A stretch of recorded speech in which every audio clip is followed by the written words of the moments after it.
আসসালামু আলাইকুম ওয়া রাহমাতুল্লাহি ওয়া বারাকাতুহু। নাহমাদুহু ওয়া নুসাল্লি আলা রাসূলিহিল কারীম, আম্মা বা'দ।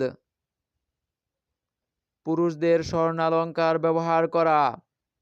আবু মুসা আশআরী রাদিয়াল্লাহু তাআলা আনহু রাসূলুল্লাহ সাল্লাল্লাহু আলাইহি ওয়াসাল্লাম থেকে বর্ণনা করেছেন, আল্লাহ তাআলা আমার উম্মতের নারীদের জন্য রেশম ও স্বর্ণ হালাল করেছেন এবং পুরুষের জন্য হারাম করেছেন।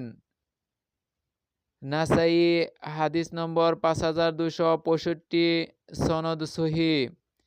ইবনু আব্বাস রাদিয়াল্লাহু তাআলা আনহু থেকে বর্ণিত, রাসূলুল্লাহ সাল্লাল্লাহু আলাইহি ওয়াসাল্লাম একবার এক ব্যক্তির হাতে স্বর্ণের আংটি দেখতে পেয়ে তা খুলে নেন এবং ছুঁড়ে ফেলে দেন।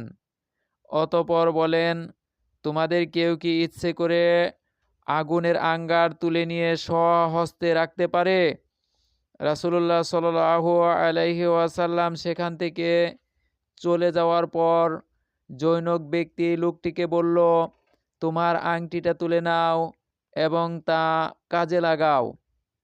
লোকটি বলল, আল্লাহর কসম, রাসূলুল্লাহ সাল্লাল্লাহু আলাইহি ওয়াসাল্লাম যা ছুঁড়ে ফেলে দিয়েছেন আমি তা কখনোই গ্রহণ করব না।